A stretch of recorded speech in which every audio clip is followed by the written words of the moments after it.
Stuka Joe here, and this is what turns out to be a test video of the CDG Solo Method. I intended to do a full turn playthrough, a one-turn playthrough of Crusade Revolution, a fine game about the Spanish Civil War, but I had to cut it short for other reasons. However, I did get to play two action rounds, and what this video is going to serve for is to show an alternate method of resolving combat, of playing combat cards on defense. I'm not satisfied with the way the CDG Solo Method currently handles that.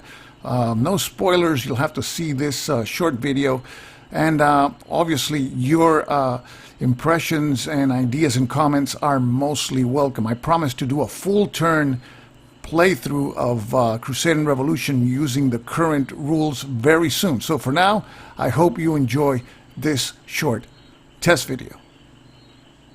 Stuka Joe here. Today we're going to do another demonstration of the CDG Solo Method, this time using Crusade and Revolution, a game published by Compass Games. It's a CDG strategic game on the Spanish Civil War, covering the whole war, and we have it set it up for the 1936 or campaign game. We're going to play just one full turn, and we're going to use the current 3.0 rules for Paths of Glory. This game is based on the Paths of Glory system, with one change in the way we handle combat cards. So stick around if you've been following the development of the method.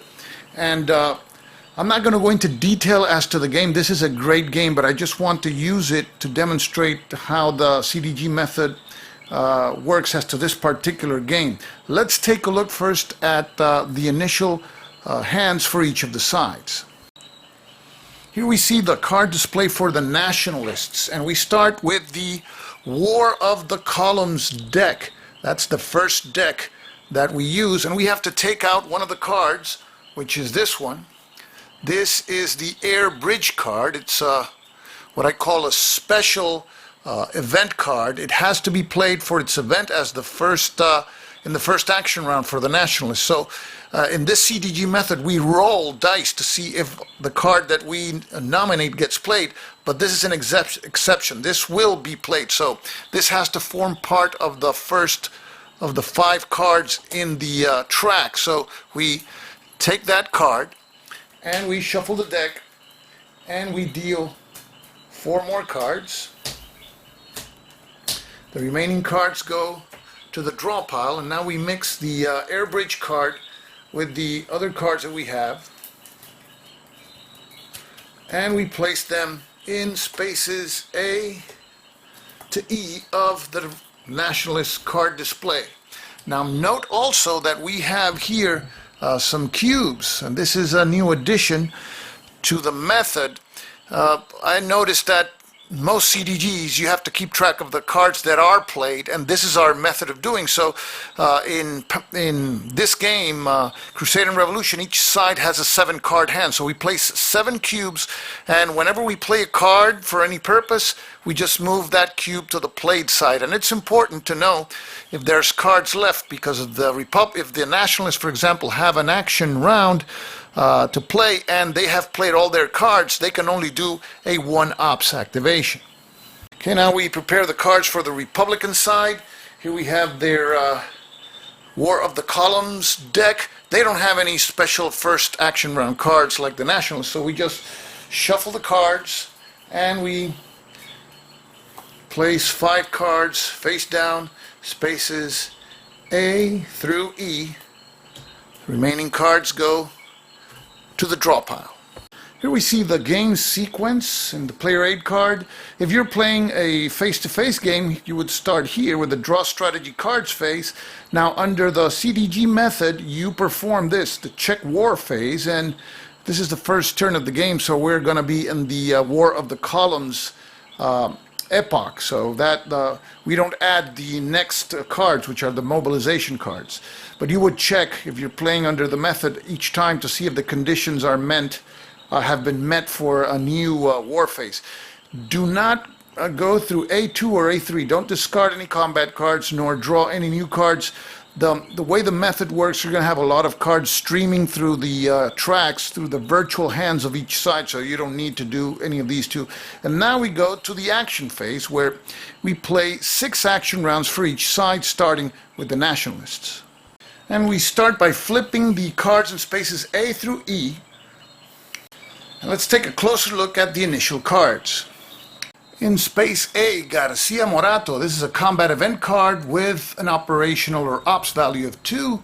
Then we have this card, Airplanes Disperse Militia, another combat card with an operational or ops value of 3. Then we have the card we talked about, Air Bridge, a special event card that has to be played in the first action round.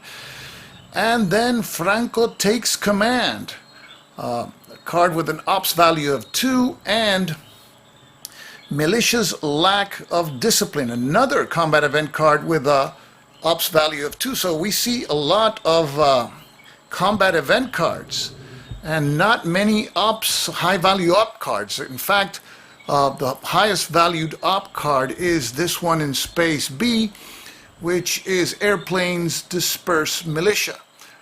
Now we leave the cards in the Republican display face down for now. So we will flip them face up when the Republican action phase comes around, or if there is a combat situation in the Nationalist action round, then we flip these cards. So for now we return to the Nationalist card display, and because of a special rule, we have to play the Air Bridge card, which occupies space C. And the Air Bridge card reads as follows: activate Sevilla and 1 additional space, and each activation can be for movement or combat, and reinforcements from the Army of Africa begin. And this card is played for the event. It has an asterisk, so it's removed permanently from the game.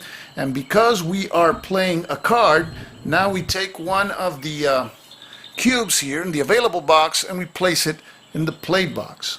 So we can activate the Sevilla space and any other space. Let's take a look at what we have, Nationalists have in Sevilla. They have a police unit, an elite African unit, and it has a dot, meaning that if it's involved in combat, it must take the first loss of its side, and these are not replaceable. So you got to be very careful if you're the Nationalist player with the use of your African troops, and you have an infantry unit there. So we're gonna, as per the card, we activate the Sevilla space, and we'll also activate the Huelva space for attack. And it's important because if we just attack from Sevilla, the defenders will have a 1 column shift to the left because we're attacking across a river. So there's going to be an attack, and the African unit will not participate. So this attack has a total of 1, 2, 3, 4 combat factors. Now let's see if the Nationalists have any combat event cards that we can use on attack if we want to. So you see the Garcia Morato card. A Nationalist attack or defense adds a +1, so we could use that card. Airplanes Disperse Militia, and this card can only be played against a Republican attack, so this does not apply to this combat situation. And then the other combat card is Militia's Lack of Discipline. It can only be played against a Republican attack. So the only card that could be played is the Garcia Morato card, and the Nationalists will save it for another combat situation. So that card will not be played at this time. But because the Nationalists are attacking, now we have to flip the cards on the Republican side to see if there are any eligible combat cards that can be played on defense. Let's take a closer look at the cards. Foreign political support with an ops value of 4. It is not a combat card, nor is this one. White Terror, also with an ops value of 4. The Iron Belt, it is not a combat card, has an ops value of 2. Armored Truck is a combat event card and can only be played in this particular phase. But it only applies to a Republican attack, and the Republicans are not attacking, so that card cannot be played. And then we have the Polikarpov I-15 Chato combat card, can only be played after the Soviet military aid event has been played, and that has not been played. So In essence, the Republicans have no card that can be played on defense. So now we proceed to resolve the attack. And we'll show the combat table here at the beginning, but on the next combat situations it'll be more expedited. So we use the division-sized unit fire table, because all the units that are participating are division-sized units. So the Nationalists fire on this column, 4, and the Republicans on the 1 column. So we roll 1 die for each of the sides. The Republicans roll a 5, the Nationalists a 2, and the attackers inflict 1 loss factor on the defenders, and the defenders 1 loss factor on the attackers.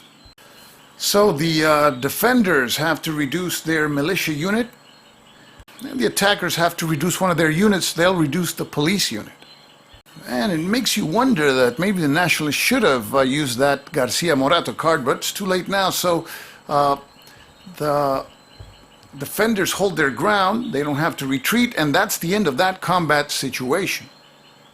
Also, as part of the event, we'll see the Army of Africa arriving. In round 2, we'll have an African unit, as well as round 5 of turn 1. We finish by placing the first Nationalist action round marker in the other event space. And we cycle the cards. This card goes to the plate pile, and we slide all the other cards to the right. Topmost card goes to B, and the next one goes to space A. Now we go to the Republican first action round. The Republican side is handicapped by their militia. There's a special rule that states that until turn 5, or until the Largo Caballero card is played, militia units cannot participate in multi-space attacks. That is, attacks from 2 spaces or more, unless one of the spaces has non-militia units. And in that case, it could be a maximum of 2 spaces attacking. You can't have 3 spaces attacking a Nationalist unit where 1 only is a non-militia space. So they're pretty handicapped there. And there's another handicap, that for the first game turn, any Republican attack that includes at least 1 militia unit suffers a -1 die roll modifier. So all that means that this situation here in Granada is not as easy as it seems for the Republicans, because they could not attack from more than 2 spaces. So let's say that they want to attack, it can be only from 2 spaces with these 2 units, and that would be 2 firepower factors, or 2 combat factors, attacking 3. And then these would suffer a -1 die roll modifier. Of course, there's there's a card now, the armored truck card, that could be used to give the Republicans a +1, but still the prospects of winning that combat are not very good at all. But let's face it, the Republicans did not lose the first battle of the war there, so they should attack somewhere. So let's pick a card that is not the D card, so that we can use it as a combat event card to see if they can pick a victory point city. It doesn't have to be a high valued ops card, so we're going to choose or nominate this card here, the Iron Belt card, and it is in space C. So we rolled 2d6 to determine if the range falls, if the white die roll falls within the range, and we rolled a white 2, so that card gets played, and this card we will play the same for its operational value of 2. So that card does not get removed permanently from play, and we place it here in the plate pile. We have an interesting situation here in Córdoba. Córdoba is a victory point city, so if the Republicans can take Córdoba, they make the Nationalists lose a victory point. And we have a non-militia unit here, a Republican Army unit that can attack with a militia unit, so we'll activate these 2 spaces for combat. Now we check to see if the Republicans have a combat card that they wish to use.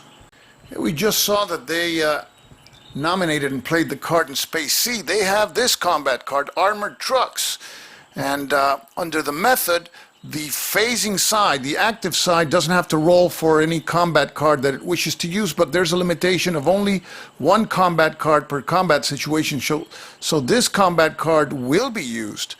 Unfortunately, it has an asterisk, but it adds a +1 die roll modifier to a Republican attack. So the card is removed permanently, and we move another block to the played area. Now, before resolving the attack, we have to see if the Nationalists have any combat cards they wish to play.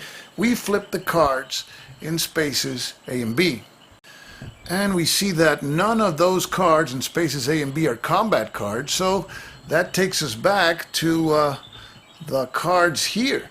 We have the Garcia Morato, we have Airplanes Disperse Militia that can only be played against a Republican attack, and the other card is not a combat card. Franco takes command. Now, because this is the non-phasing side, now we have to roll to see if any of these cards are played, and we start with the leftmost available or eligible card, which is Garcia Morato. Now, here comes the part that is a change from the rules of the method. Under the method, we would just roll a white die, and if the roll falls within this range, the card would be activated by played by the defense, and that's just too chancy. So what we're gonna do actually is a combat card, when we roll for it, has, for it to be played, the final roll has to be 6 or more, but there's certain things that serve as modifiers that add a +1. And the first thing that adds a +1 is if the space that is being attacked is a victory point or objective space, and we have that here, so we have a +1. The second thing that adds a +1 is if the attack comes from two or more spaces, and it does here, so we have a +2. And the third one is if the attackers are using a combat card, and they are, so we have a total of +3. So we roll now the white die to see if the Garcia Morato card gets played, and we add +3. And the roll is a 5, so Garcia Morato's card is played, and this is the type of card that may stay in play after it is used. So this gives a Nationalist defense a +1 die roll modifier. Now we roll for each of the sides. Here we have the result. The attacking Republicans had a -1 die roll modifier because militias attacking. That was offset with the combat card that they played. So they rolled under the 2 column a 4, 1 loss factor inflicted, and the Nationalists have a 1 die roll modifier, +1, but they rolled a 6 anyway, so they also inflict 1 loss factor. 1 loss factor on each side, so the attack stalls and the Republicans are not able to take Córdoba. And the Córdoba police force absorbs 1 loss factor, and the Republicans will lose a loss factor from their militia at Peñarroya. And that's the end of that combat situation. And we place the Republican action marker for the first action round in the ops, here, ops card space. Now we cycle the cards. The Polikarpov card goes to the played pile, and this card goes all the way to the right. And now we fill the Republican track with 3 cards. So now the Nationalists, when they play their next action round, they don't know 3 of the 5 cards that the Republicans have. And we are supposed to put this card in the played pile and fill the C spot with a face down card from the draw pile, and this is where this video ends. So I just wanted to show you this, let's call it a test video of an alternate way of handling combat cards on defense, on the inactive side, in the solo CDG method. So this is Stuka Joe signing off for now. Thanks for watching.